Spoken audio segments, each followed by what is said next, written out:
Welcome to a special segment tonight on the Just Another Castle podcast. I am unoClay, as you know, and for this section of the show, it's just going to be me interviewing possibly our first dev ever on the show. I'm not sure. We may have had a couple guests on before that have been involved in game development. I'm not sure if we've ever had a dev on before that has completed an entire game, and I'm positive we've never had anyone on that published a game to a Nintendo platform. So without further ado, may I welcome Seth Scott to the show. Hi, Seth. Tell us who you are and all about your little game you just got out on Switch.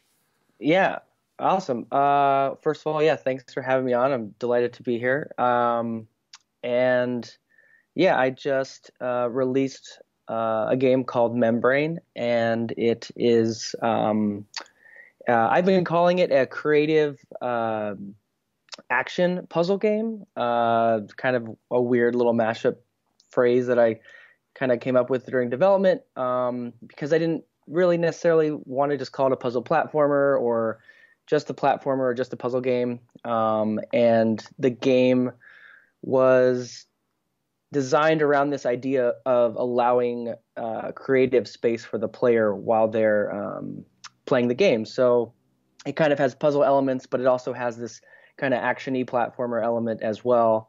Yeah. Awesome. No, I've been playing a lot of it since it dropped. I literally tried to do the internet first type of meme by going in there at like 12:01 when it dropped and trying to download. And I don't know what time zone Nintendo lets you unlock a game, but I had the game. And then I kept trying to start it, and it was frustrating me because it kept saying, this game is not available. And I'm like, it is definitely available. It's right there on my home screen, and I paid for it. What the heck? Yeah. But that was about a week ago. I've been playing the heck out of it without trying to, I don't know what the phrase is, butter your bread or some kind of antiquated phrase. I really enjoy the game. Awesome. I'm gonna get you to give us a little bit more detail on some of the game. I mean, maybe we'll start out a little bit about yourself and get some context for this conversation, and then we'll talk a little bit about the process of getting the game out and the development process. Awesome. But I think just for the listeners who haven't seen it, I did post a video on my YouTube channel, unoClay Gaming, of some gameplay mechanics. If you want to check that out while you're listening to this, you could see the game. But I think that's an apt description. You said, did you say action puzzle platformer? Is that how you termed it? Yeah, I've been calling it a creative action puzzle game. Okay. Creative action puzzle platformer. Okay. That seems very apt. That matches what I think of. It looks like a platformer, but it's got more of a kind of physics engine to it, a little bit of puzzle elements kind of combined with it's World of Goo. Let's just say it. It reminds me of World of Goo a little bit, not entirely. Yeah. No, I would. I mean, gladly, and I would be lying if I said that wasn't one of my main inspirations for the game. Certainly. And I'm a huge fan of Tomorrow Corporation and their games. I think. I mean, obviously, when World of Goo came out, I was super into it because it was like this 2-person team, and they released the game on Nintendo, and it was a fantastic game. Absolutely. Gameplay was good, music was good, art was cool. Yeah. And I think it's a perfect pedigree. I don't mean to even compare your game automatically to something, but if someone hasn't seen it and is just tuning into this, I think it's the kind of thing that you could it would be natural to come up in conversation to compare it to. That's all that's all I wanted to say about that. So no, I think that's great, and I remember back when I was first coming up with this idea for Membrane, I was like, I love World of Goo. It was so fun building all this weird stuff and kind of figuring out how you could optimize your solution or even just come up with something weird. But I always remember being like, oh, I just want to run around or jump around on those weird bendy structures that I'm making. I don't want to just put stuff there and have it interact. I was like, oh, it would be fun to just make weird things, but then also be able to jump on them and interact with them a little more. And that's kind of where one of the main design kind of ideas came about with Membrane. Absolutely. Side note, I think you should send your resume and your game to them because I have the utmost respect for them. Longtime Yeah. listeners of our podcast will know I am I would like to think I'm the world's leading fanboy, but there's always a bigger fanboy. Just face it, Right. there always is. But I am a humongous fan of Henry Hatsworth, which is a game that was Yeah. on DS that was designed by one of the guys I think that works at Tomorrow Corporation now. Um, I think my podcast mates get sick of hearing me talk about Henry Hatsworth at every opportunity, and none of them have ever played it. And yeah, we're gonna fix that someday. But Yeah, yeah, that's they're great, and I think just as a aside too, Little Inferno is my favorite game of theirs now. wow, right on. Okay. But I love all their games, including Henry Hatsworth. Yeah. We could debate long and hard about the merits or lack thereof for Little Inferno, but we'll have to save that for another time. I played through the whole Okay. thing and I have mixed feelings, but we can leave that for All another right. time. Deal. Yeah. Sounds good. Well, just to move on to the main point of meeting up tonight, because I think we Right. could go we can do a separate podcast, breakaway to the Tomorrow Corporation, and our thoughts about everything they've ever done. Yep.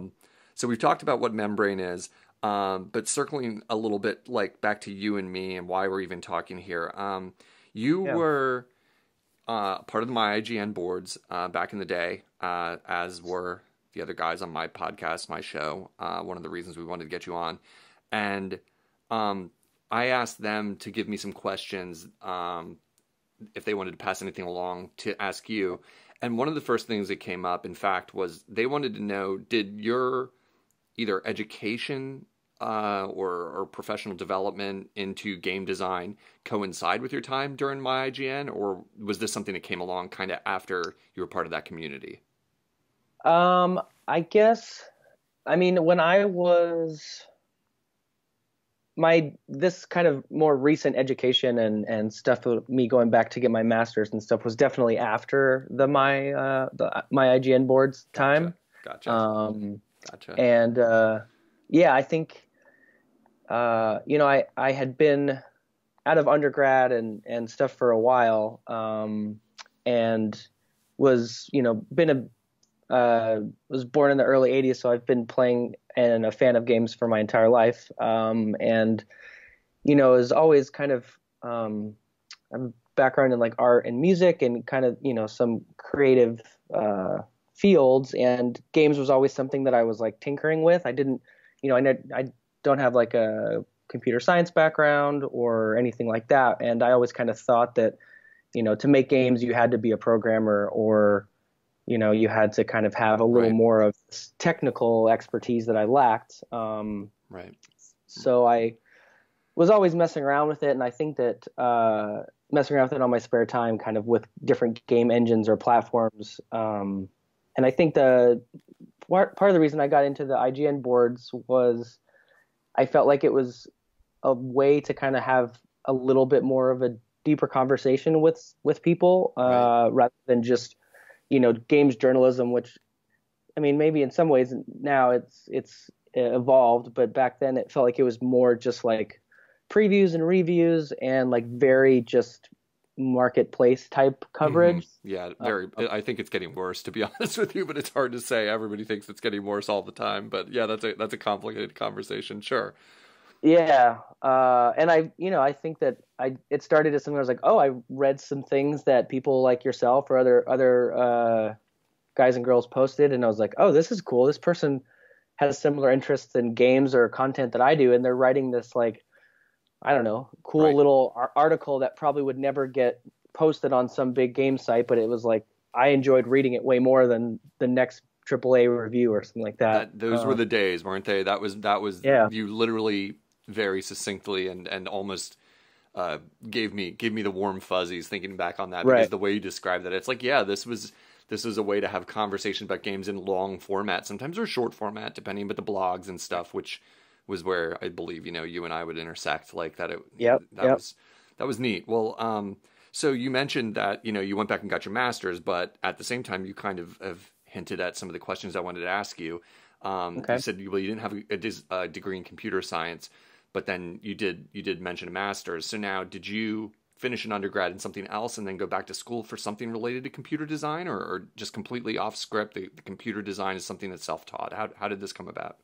Yeah, so my undergrad was in like fine arts, and I grew up with artist my dad was an artist, my mom was a musician, so kind of grew up with art my whole life in various formats.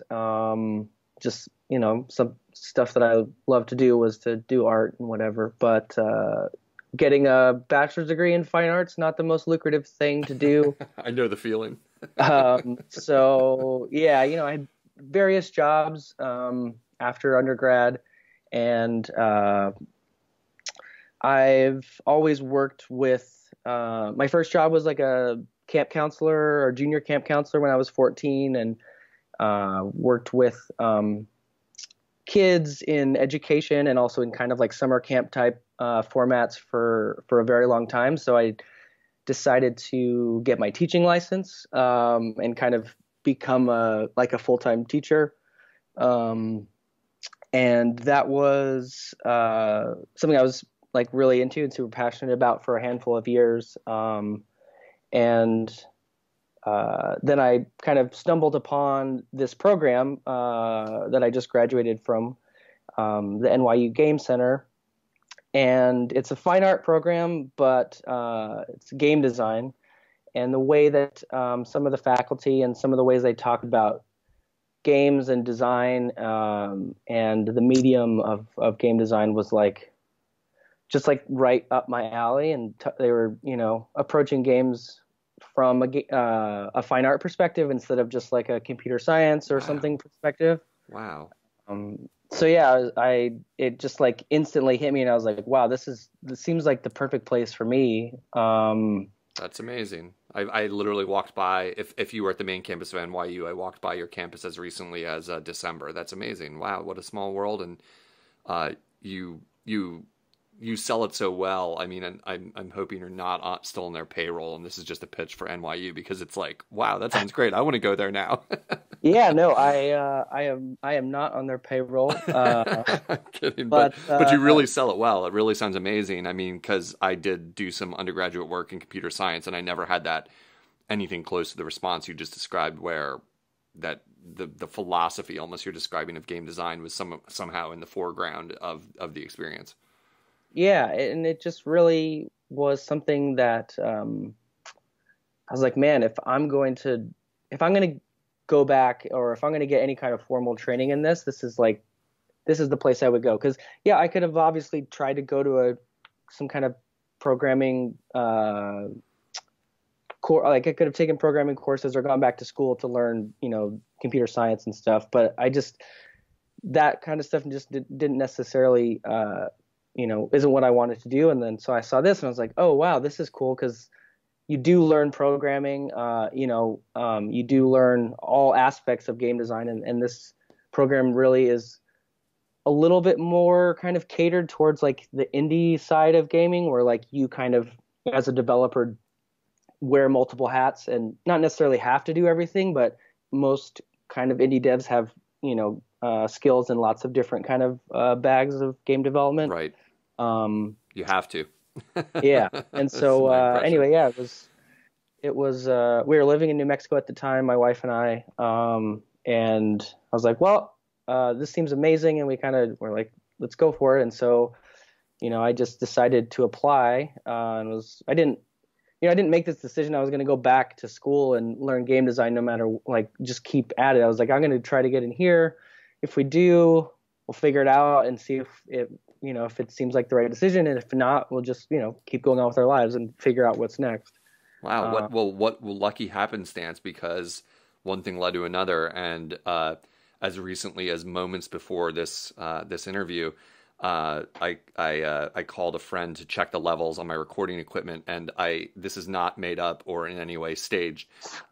He picked up the phone, and I could hear the music from Membrane playing in the background, and he goes, "Can you ask him how the F you finished level?" Like, I don't even know what level it was. He's relatively early in the game, and he's stuck on one of the like more difficult ones, and he's like describing it to me over the phone. And he goes, "Do you remember That's which awesome. one I mean?" And I'm like, "No." But you're just like ranting into the phone, and so the crazy coincidences and happenstance leading from you applying and moving from New Mexico to, I assume you That's went to great. New York University in New York City. Uh, Actually, the campus for my school is in Brooklyn. oh, in Brooklyn. Okay, They great. have Okay, they have another campus there in downtown Brooklyn, gotcha. just over. Yeah. Gotcha. Okay, so you were there, and so you said you graduated relatively recently, right? Yeah, about a year, almost a year ago now. It was Okay. last spring. Okay. It's a 2-year master's program. Yeah. Okay. And so, and I know this from looking up some information in prep for this, but I believe membrane was at least partially developed during your time at the university, if I'm not mistaken. Yes, it started as my thesis project. Okay. Yeah, everybody there, they're last year you take a handful of classes, but the main focus is kind of your thesis game, Right. which you can do with group or by yourself. I ended up kind of going solo, Hmm. but yeah, it started as my thesis, and then um, Neat. yeah, Neat. yeah, So that kind of feeds into one of the questions I was going to ask. In terms of, let's not consider the application process for Nintendo and getting it out there. Like, and we all know, like, no great art is ever truly finished. It's only finished when they pry it out of your hands, and right. but in terms of a general idea, what would you say the timeline for development for the entire game was? Start of design Right. to pretty much like putting the final nuts and bolts together to make it run and be like what would be considered the finished product. Yeah, it was basically a year, Right. and it's yeah, from like the very, maybe a year and a couple weeks, but more or less about a year. A couple weeks before, a couple weeks like ahead of time, I was like the very first prototypes, and then that was like Thanksgiving of 2016. Um, and then basically the game was done this past December.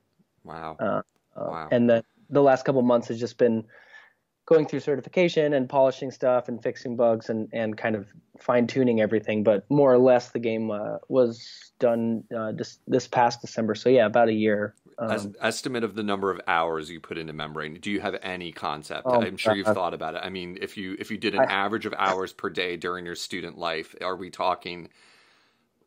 I know that's tough to ask, but we're talking thousands of hours. I'm sure if you're a one man team, essentially doing everything, I would assume.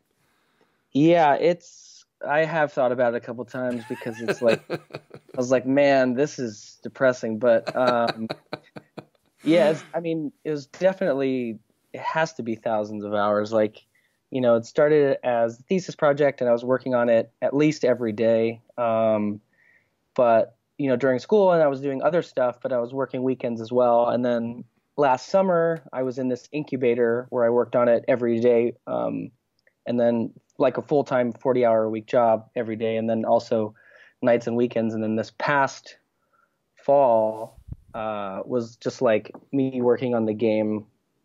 I don't know. The last 6 months, I feel like I probably put in as much or actually like the last 4 months, I probably put in as much time as the first 8 months almost. I feel like, Wow. Wow. So that end that like final stretch is just really bearish in terms of like cleaning it up and getting everything working perfectly so that when you go live you don't have the nightmare of the game right, being a buggy piece of crap that everybody makes fun of on the internet. I can imagine the stress. right. Oh my God. Yeah, it was, God, it was crazy. It was very hard, on myself and my wife. And, like, she has helped me with a bunch of stuff, and we're kind of transitioning into being a two-person team, and kind of for the next project working a little more side by side.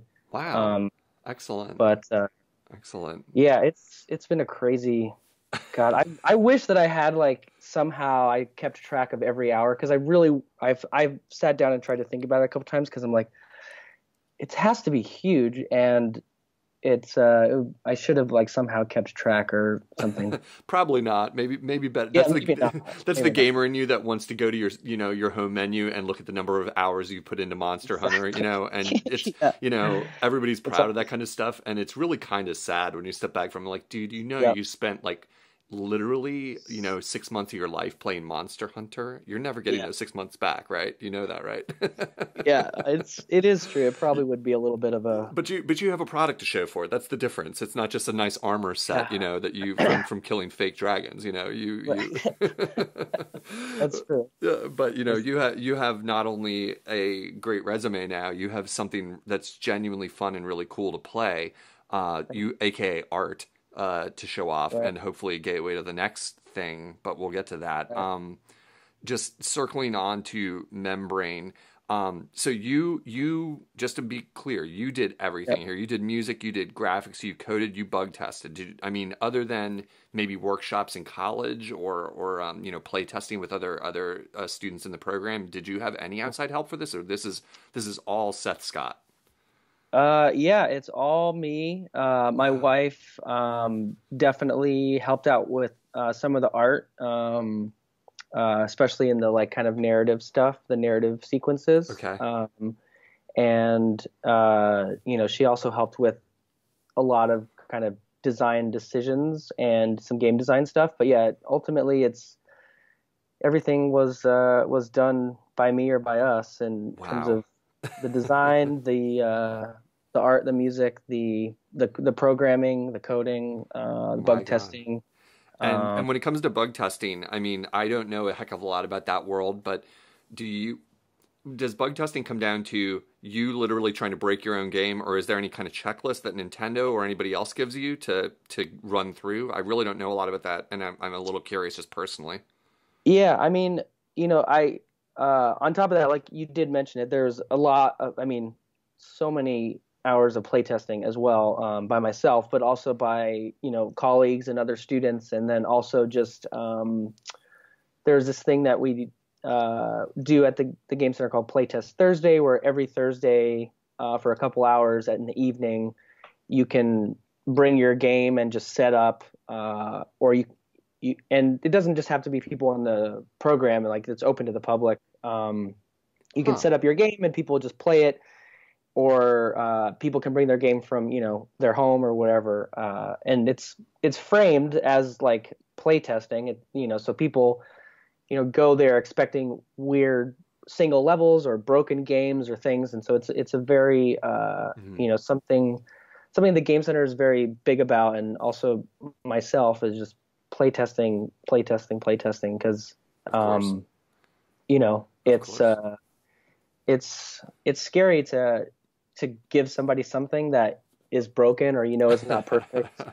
uh I can only imagine. I can imagine not knowing the intricacies of game design, but at least you have the slightest advantage in that you're doing a project which is somewhat manageable to play test on some right, level, and then yeah, you can have the sympathy for the Mass Effects or any 3D environment game of the world where right, everyone's laughing when it rolls out and things are broken, and it's like, yeah, do you have any yeah, idea how much testing needs to go into this to even test one section of one aspect of this game, much less, an yeah, enormous, multifaceted environment? Your game is a, more classic style of gaming where it doesn't make it easy, but at least the problem is something I can conceive of, that I can think, okay, if I was going to try and break this game, what would I do? And I can right, come up with a couple ideas already. I'm like, well, it's all the interactions your character in this game has with water, or has with the mhm, different textures, or switches in the game and things like that. Try to mess with the basic mechanics of each level. But right, since also the game is somewhat bound by screen, it's right, usually single screen puzzles for the most part, that I've found so far, I'll say. But but on that note, that it's I can see it being doable, but that would be something very scary to me, because in art you tend to find the thing you didn't think of is your worst right, enemy, and how do you think of the thing you haven't thought of? That is right. in fact playtesting, I suppose, right? Yeah, I mean it's crazy and it's surprising. I mean, even, I've I've been very mad at myself in those thousands of hours working on this game where I was like, man, why did I make a game that's like a lot about creating physics structure? Because like it's like the second you and it's actually something that I've grown to love, and a reason why actually one of my most proud things about the game personally is just every time I show it at an event or see somebody play it for the first time, whether it's in person or even like on like videos like yours or other like Let's Play stuff, I see somebody do something that I had never thought of myself or tried. Right. And like during playtesting and in that element, it sucks because I'm like, oh shit, they just like break something right away or whatever. But that is the danger. Yeah, that's actually true. The danger of your game is that it's got a creative element to it. I mean, the basic function of the game is to be creative and solve puzzles, and so yeah. Right. I mean, because immediately the first thing I literally encountered this the other night, a problem you would have had to make a decision in design where I didn't realize, as far as I've been able to detect, I didn't realize one of the rules of the game that you only find out when you try to do it is you cannot create a line of I don't know what you call them, the squares you can build. For those listening that have never played the game, one of the main mechanics is that you can build things, your character can shoot small squares that glue together, and you can basically build a bridge out of it, or you can build a platform to stand on, and they generally stick to the wall. Well, I thought I'd solved a puzzle because I'd make one bridge, I'd make another bridge coming from the other direction, I'd leap through it, and then I'd glue it together. And the rule seems to be that you cannot glue two distinct structures together once they're established, unless they were begun as a single thing. And I was like, he must have limited that for some reason, A, to either design levels around, or B, it would cause a problem. But I suspect it was a little bit of both camps there. But I can only imagine those kind of decisions coming up as you see people break things and think, oh, I've got to limit that, or that doesn't interact with that other element of the game correctly. So, yeah, I mean, that's funny that you noticed that, because it's definitely, that was a thing that has worked both ways throughout the game, where they did at one point they did connect if you did that, and obviously now they don't, and that was a purposeful design decision. Right. But yeah, there's like tons of it's still surprising me actually how many situations like that occur, even with the limited kind of tool set and environmental kind of stuff that I have in this game. Right. Well, that's the neat thing. That's what keeps you coming back to it. And that for the listeners is, if it's opaque what we're talking about, and perhaps you're not familiar with World of Goo, the neat thing about both that, very famous indie game and Seth's game Membrane is that the levels really do give you a sense, if not the reality, and in many cases it is a reality, of multiple solutions, that you're able to solve puzzles different ways. And it really becomes clever, in my opinion, when you have such a simple layout of a level. You might have a level as simple as you have a giant boulder on one side of the screen. You can see that you need to move the boulder across the screen, but there's a giant pit in your way. And then there might be some other obstacle to it that makes it a little more difficult. And you realize, oh, I could try to bounce it across the pit, or I could try to build a bridge, or I could throw it down into the pit and then go down there and try to build platforms and push it out, or something. I'm just making up a conceptual level, but that the simplicity of many levels, when you first open them up, you think, I'm going to beat this in 10 seconds. And then sometimes it's true. You'll throw us a bone and it'll be like this simple level with like a nice, elegant solution that's obvious but fun to achieve. And then the next level, it'll just be this one that it's 40 minutes later and the solution now, but you can't get it done because something always breaks just as you're about to do it, and you're tumbling back, you're hitting that quick reset button again and again and again. And that was my evening the other night, in fact. Nice. But circling on to, so you did everything, we talked about that. You have some just excellent music in here, and I've followed you on Twitter for a little while. I think, could you say your Twitter handle just for anyone who's listening and wants to check you out? Sure. It's Sets with it doesn't really sound or spell like it sounds, I guess, but it's 3 S's, ETZ. Okay. So Sets. I've been following Sets with a Z on the end for quite a while, and I believe you've posted music before. So I guess my question is, I guess you have kind of an interest in making music, or maybe that kind of went hand in hand with this game design. I kind of want to ask you about that. Were you doing that independently of designing the game, or was it kind of hand in hand? And also, what kind of musical influences would you say like lent themselves to the soundtrack for this game? Because it really stands out. The soundtrack is just excellent, and I just love it. And it really, it's the perfect sort of soundtrack for a game where you might be on the same level for many minutes at a time, and it's got a loop eventually, which is a really tricky, tightrope to walk, where you're not going to like make the player turn off the music and just go and put on their own music, Right. and I find myself listening to it and really enjoying the kind of dynamic nature of the music that changes contextually in the game, but also just the general sound you created there. So I'd like to hear you talk about that a little bit. Yeah.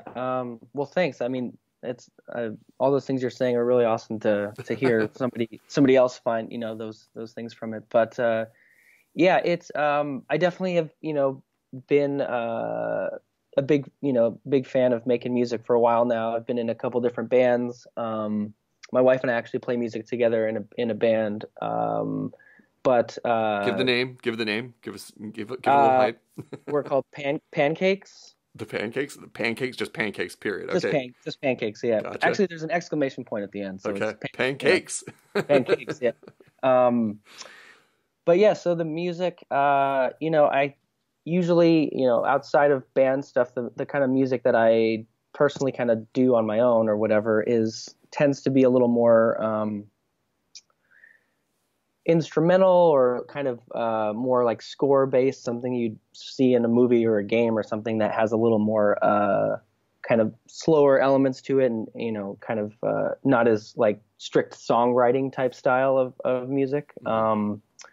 And yeah, I knew that I've been really into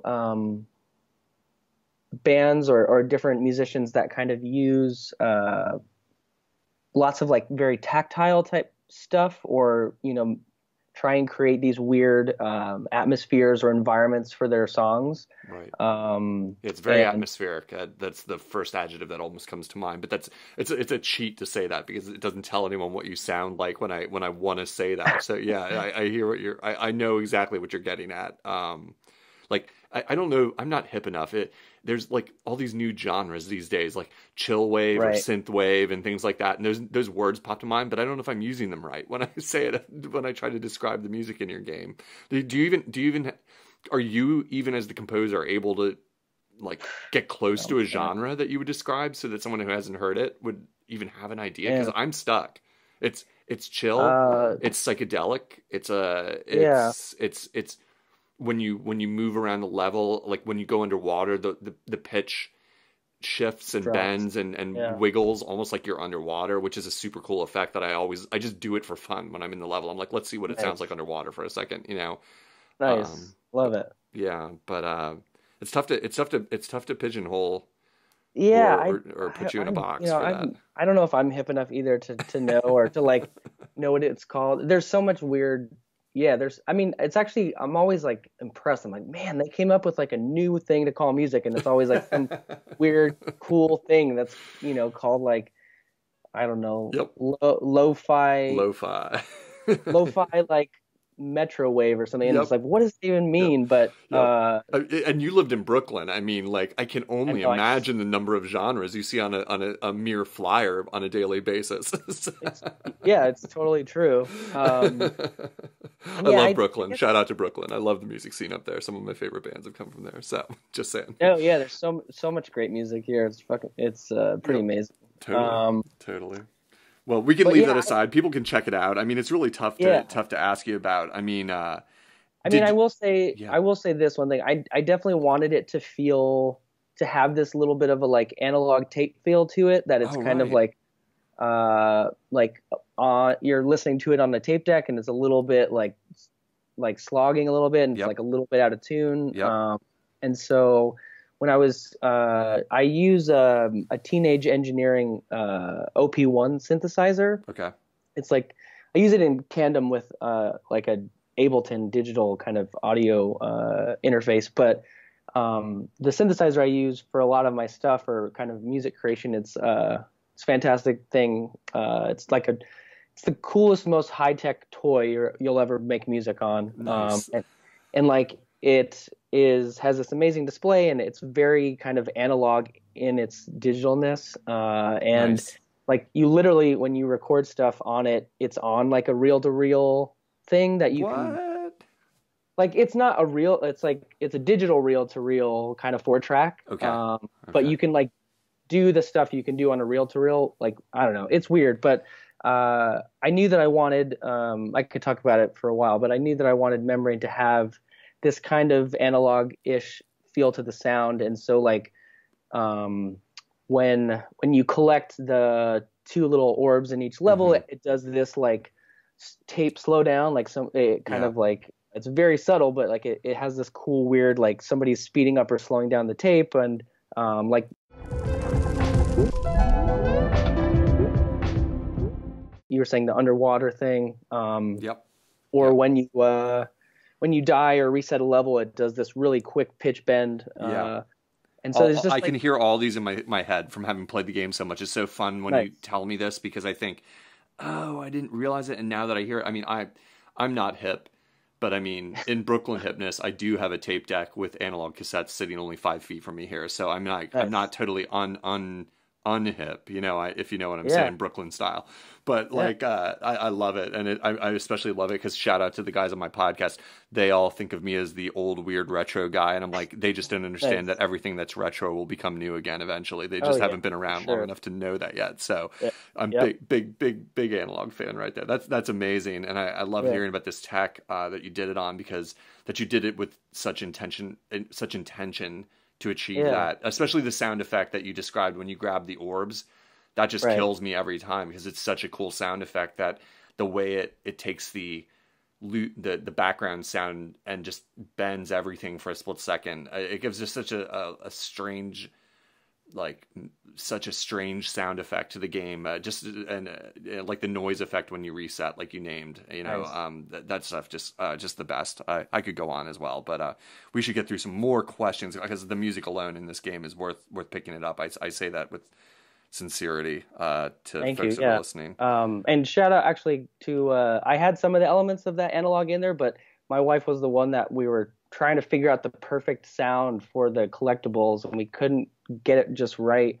And she was like, "You should, like bend that note a little bit instead of just having a sound effect." And then like I worked on the code to do it that day, and like that night I listened to it. I was like, oh my God, this is so cool. It doesn't even Nice, matter. I was like, it doesn't even matter what the sound effect is anymore. I just need it to do this like weird analog pitch shift. And nice. we were both like so jazzed after How that because it just cool. That's so yeah, cool. Like those little things that you got. Like, I mean, just think like going forward, being a one man, operation so far, if you morph this into multiple people, it can be really yeah, difficult to work with others, but just a little story like that exemplifying like what sometimes, the outside mind can bring to a project. That's awesome.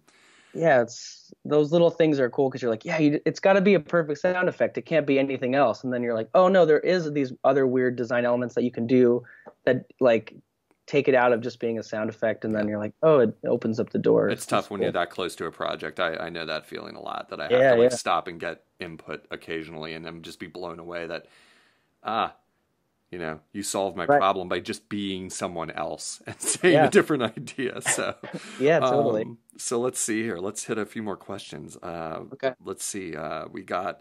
I mean, like in a nutshell, there were Yeah. probably a million stumbling blocks in this on this road to victory. But what would be the one or two biggest challenges? I mean, were there moments where this wasn't going to work, Hmm. where you almost scrapped a project, or just implementing specific ideas? Was there anything that sticks out to you that was like Okay. the really big challenge? Yeah.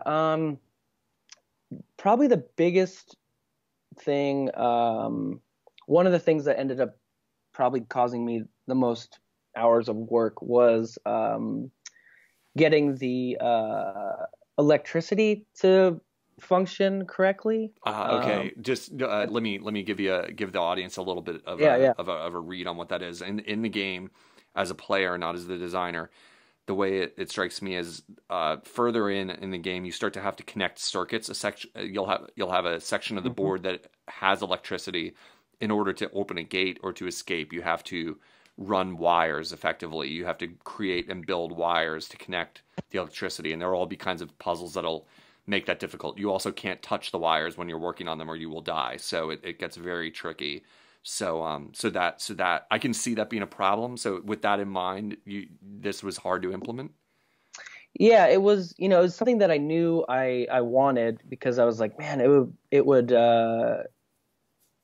as I was developing the game in the early stages, it was like, oh yeah, it's great. These blocks are your friend. You use them to build stuff. And it's like, oh, it'd be cool if like all of a sudden you had to build stuff with them, but then you couldn't use them to build ladders or bridges and stuff to run on, or you had to be like more thoughtful about these things that have been nice to you the whole game, and then all of a sudden they're dangerous when you use them. Right. Um, Right. Yeah. Once you've electrified a section of the board, you can't stand on it. You are your own. Yeah. Your own material for creating is now a danger to you, and you will find that very frustrating if you are a devoted player. As you get toward the end, frustrating in a positive video game way that you thought you had it solved, and then you will yeah, move one pixel off and step on the wire and kill yourself, and you will be yeah. yelling. You will be yelling at the game in the best way possible. Yeah, there's definitely they get dangerous, and I will say this is a tiny tip if people are I there is actually a level that hopefully teaches it to you, but like there is a fuse a little bit that like as they're connecting, you're not Oh uh yeah, right. The electricity travels and you can see it. And right. yes, you will learn that. I don't want to spoil anything, especially for some of my friends that I know that are playing this game currently and are probably Right. going to listen to this interview. But like you said, there's a fuse. The electricity doesn't travel at light speed. It travels slightly slower than real electricity might. Right. Right. Uh So that but was anyways, difficult to implement. back to the original question. Yeah, it was something that yeah, it just was like the way that I'm communicating like behind the scenes with each of the little red bricks. There's a lot going on there with how they communicate to the one that they're connected to or to other blocks. Kind of going back to what you were saying earlier with like how they don't stick to each other if they're already part of a formed arm or something.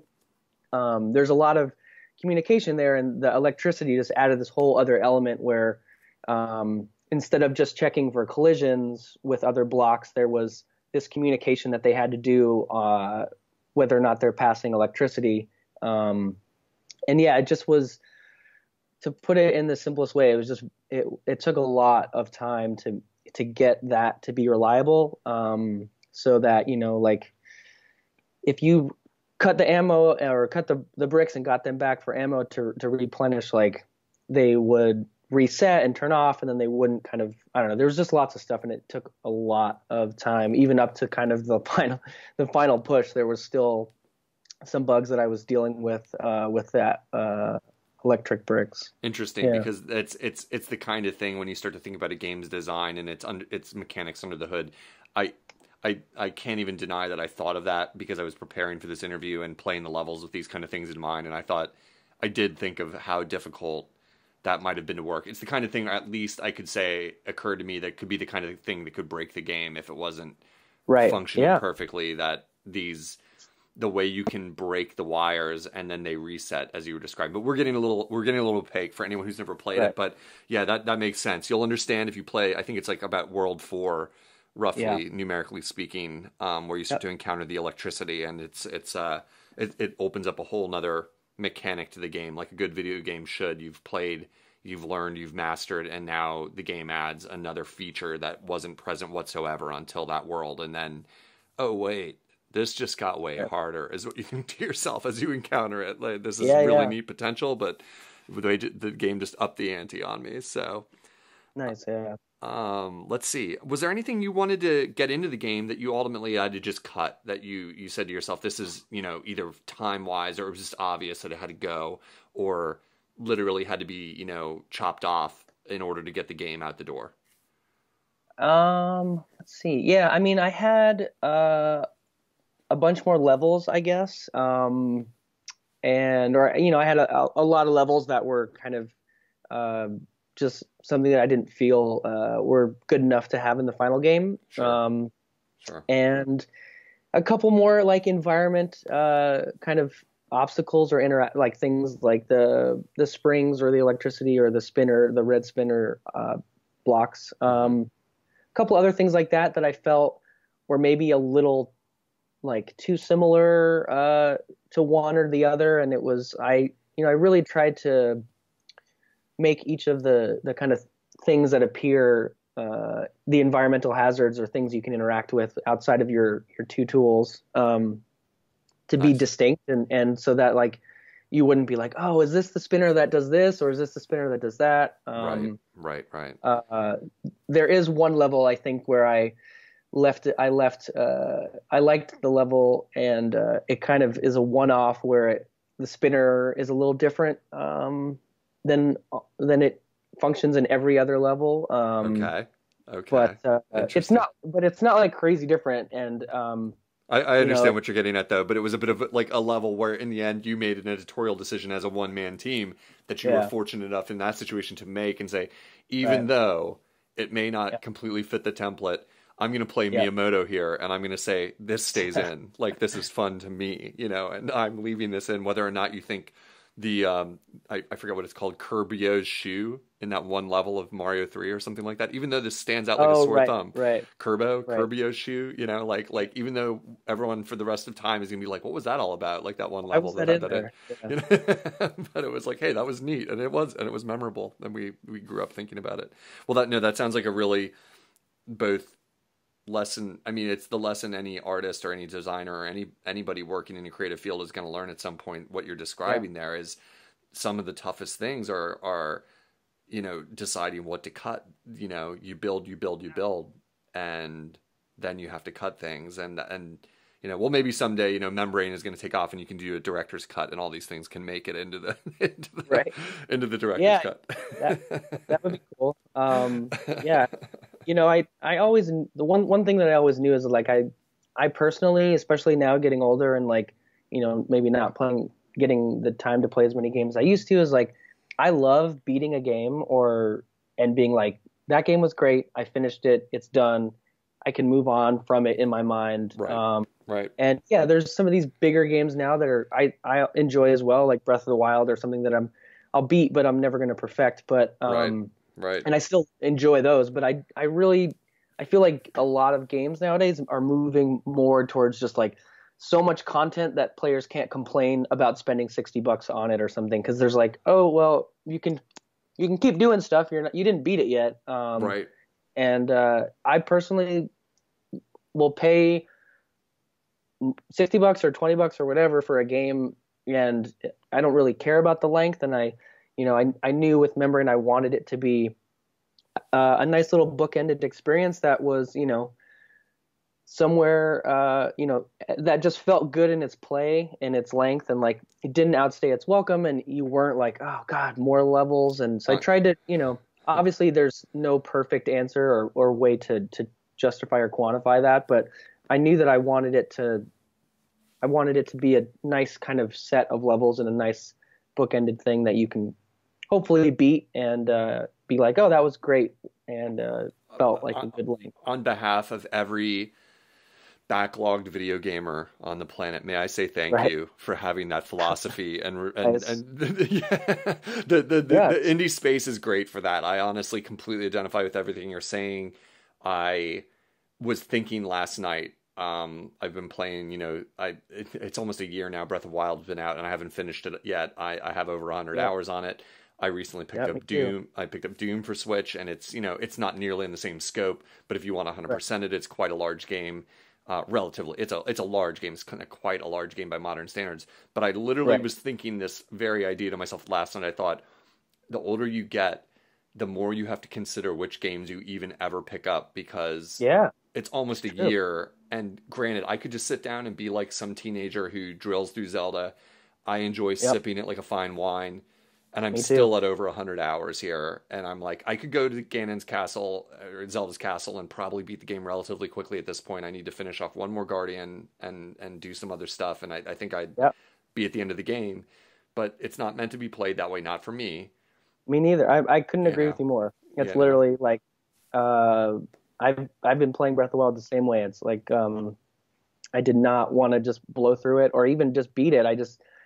It's something that I'm just enjoying. I made a Right. decision like a couple months ago. I was like, you know what?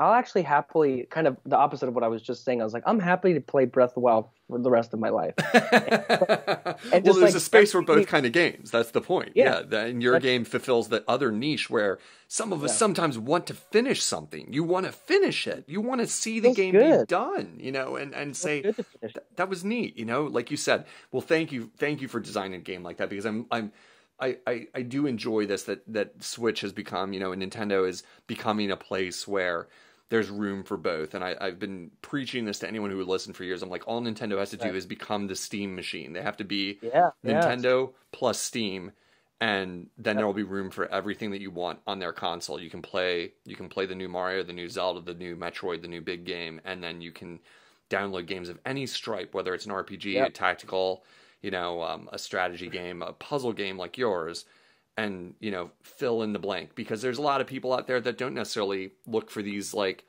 I think of as more right. classic experience, like what you're describing. You're describing a classic Yep, NES, not necessarily the yep, same architecture, but like NES style game sure. where there's an end. You can finish Yeah, the game and say right. that was awesome. I beat Demon Sword this weekend. It was cool, awesome. Like, put it on the shelf. I'll play it again someday.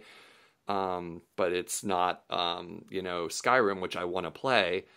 But I'm like, when am I gonna ever have time to play Skyrim? From what everyone's told me, I just don't. I've got to Yep, figure out a place in my life for a game like that. Whereas your game, I can download it and just looking at the previews of it, knowing, well, this is that. I could see it. This is more that yeah, kind of game that I can dig into, enjoy it. The other day in a waiting room, play it for an hour while I'm waiting for an appointment, come nice. home and throw it on and play it on the TV for a little while I'm waiting for dinner.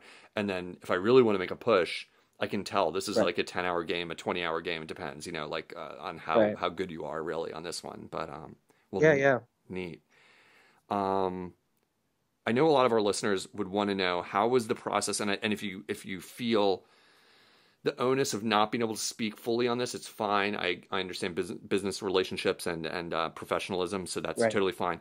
But I know a lot of our listeners would want a nutshell of how working with Nintendo was, like what the general experience of getting this game on a Nintendo platform, because at this point it's exclusive to Nintendo, if I'm not mistaken. And you had to go through, famously, there's kind of all kinds of stories outside the industry of Right. like how it is to get a game onto a Nintendo platform, historically speaking. Now we hear, us peons hear, that it's getting easier for Switch, and it does look that way given the eShop's explosion of Right. titles Yeah. in the last few Yeah. months. But how was it for you? How was your experience of the submission and approval and certification? Yeah, I think it's obviously this is another thing that I could talk about for a while, but ultimately it was a great experience. And I definitely am not just gonna say everything was awesome just because I don't want to risk anything. But yeah, it was great, and I think the team that I worked with there was personable and just like very genuine. You don't feel, at least in my case, I didn't feel like I was just like sending emails to a bot that was, giving me, just generic responses to stuff. But there's, yeah, I know there's, a lot of people trying to kind of, or there is, like you said, lots of different kind of various stories about it, working with Nintendo or just working with any kind of publisher or something. And, I don't know. My only advice is, I just came up with, an idea and a prototype in a game that I felt super proud of, and put a really professional pitch together that I felt, really proud of, and something I spent a lot of time just on itself doing, outside of the game, and yeah, once kind of that phase got through and I was working with them and kind of developing the game, actually making the game, work on the hardware and stuff. Yeah, there's obviously hurdles for me in terms of just, learning the hardware and that side of it, especially as, a smaller team. But, yeah, it was it was great, and something, I'm excited to, continue our relationship and, keep making games and putting them out on their platform. Wow, excellent. Well, that's good to hear. The yeah, the stories we hear, they're all over the map, and you never know, and there's always two sides to everything. So, well, it's good to hear that they were at least responsive, and you were able to get through the process. Clearly, you were able to get through the process, and given that Switch has been out less than a year and you already have a game on it, I mean, that alone is something to be proud of. But it does speak to, I think the writing's on the wall for those of us on the outside who are looking at your game.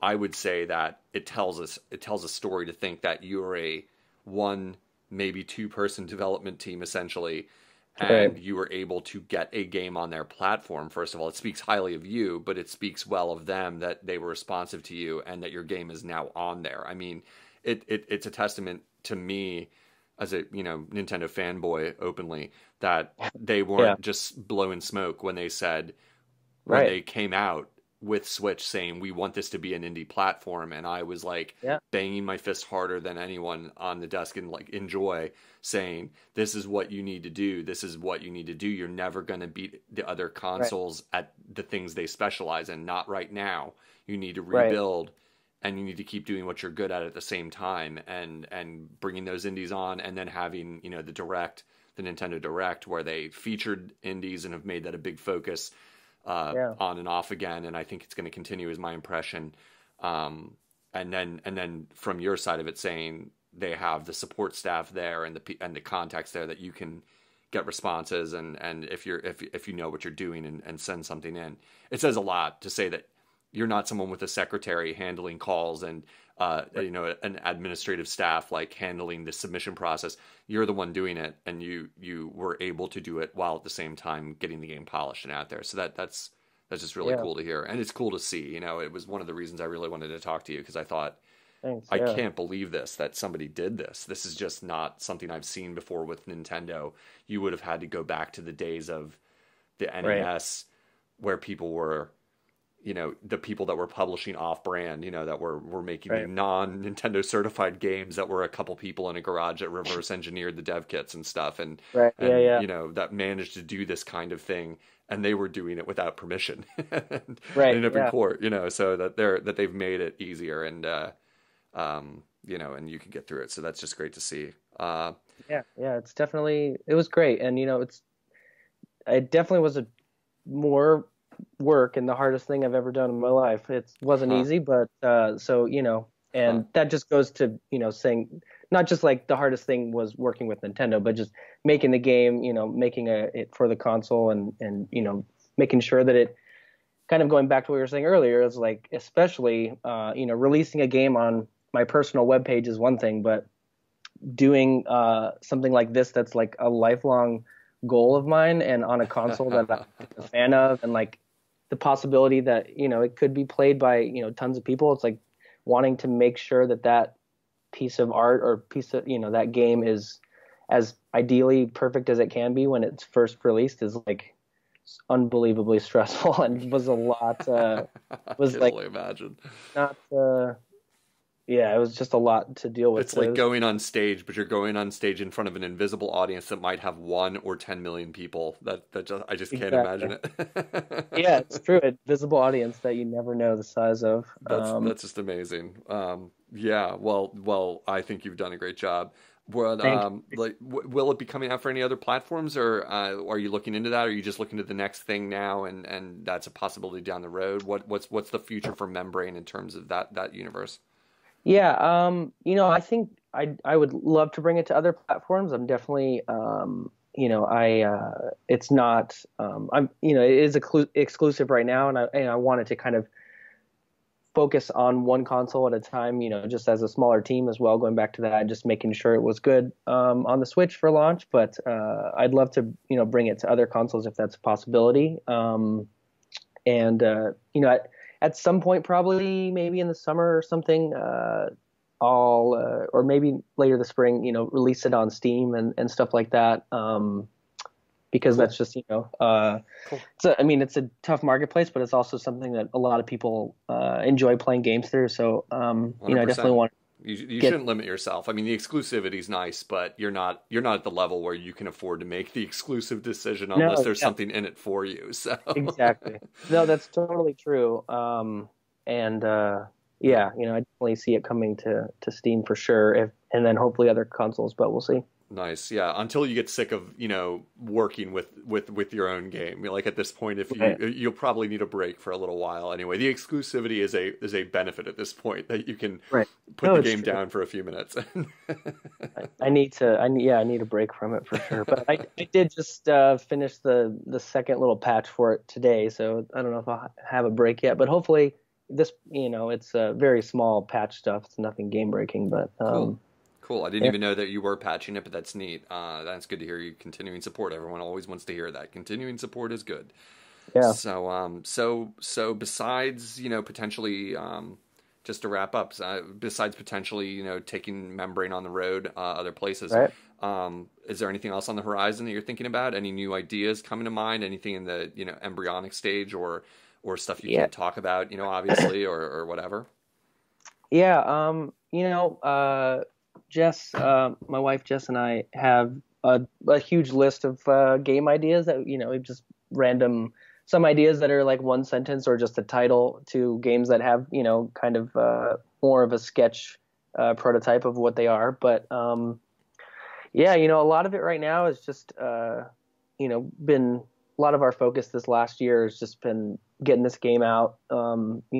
Hopefully, it finds a life and some success, but you never know. And seeing kind of what the initial couple months are, and then going from there, and seeing if we're ideally, hopefully, able to keep focusing on games as our main career path, but financial finance and money is a reality. So if we have to, do some other stuff, and then have games kind of take a little bit of a backseat, that's a possibility too. But Gotta figure it out. I mean, you do live in Brooklyn, and there are certain expenses that go along with living in yeah, Brooklyn. You got to pay yeah, for that lifestyle. it's true. It is super expensive. I love Brooklyn. Again, I emphasize it. One of my Yeah. good friends is a principal at a high school up there, and I love the whole area. It's just an amazing area to live. As a It's Philadelphian, I couldn't imagine affording it. Yeah, no, it's unreal. And yeah, we're from New Mexico as well. I mean, we were born on the East Coast, but we both grew up in New Mexico, and so yeah, like New Mexico is unbelievably cheap compared to here. But regardless of that, like we're definitely gonna, we're not just gonna have this membrane be our last effort, even if it, for some reason makes $0 or whatever. We're not gonna have it be the last thing game wise we make. We're still gonna be making games for a while. Great. Great. That's good to Yeah, hear because you really should, as long as you don't go insane from the process of right. designing these wonderfully dense works of art. Your Studio Perfect hat is your first on the Switch effort anyway is just awesome, and I really Yeah. encourage the listeners that are listening to pick it up and support you so we can see what's next. And Thanks. um, Yeah. and like I wasn't kidding. Get your resume with those guys over there at the I'm blanking World of Goose Studio. Mario Corporation. Yeah, Yeah. because you are doing their work for them right here. I look at this Thank and I'm you. like, this is the kind of thing they're clearly trying to do. So it's Yeah. a great connection there in my mind that I'm like, wow, I love both these kind of games. So I'm super glad to have found your game and been able to talk to you about it tonight. So Yeah. It's been fantastic. Thank you. where can people look you up other than going straight to the eShop and downloading Membrane? Like, do you want them to follow you on Twitter, or go to your website, or Yeah. ignore you entirely so you can have a private life? No, I mean, Twitter's definitely the social media channel that I probably use the most, or kind of am visit regularly through like the at sets that we talked about earlier, or you can at Membrane Game as well. We do have Facebook and Instagram for Perfect Hat Games, and on Instagram, and Membrane has a page on Facebook. Great, great, great. Yeah, I don't know. They'll But find yeah, you out there somewhere. yeah, As long yeah, as they Google around for the Membrane Game is one way to find it. And like you said, it's S. Your Twitter handle is 3 S's yes, ETZ. That's 3 S's ETZ. Yes, three S's. And my initials are 3 S's, so perfect. That's from, yeah. Perfect. Well, anyway, thank you for coming on. We went a lot longer than I planned. We'll see how much of this interview I can get on the show. Maybe we'll break it up into a couple segments, but cool. Hopefully we can get you a little bit of exposure on our humble little podcast. And appreciate being a part of it. It means a lot. So thank you guys so much. All right. Well, thank you so much for coming on. This has been Just Another Castle podcast. I'm unoClay, unoClay_switch. But more importantly, check out Membrane. It's a great game, and you won't regret it. Thanks a lot. Thanks so much.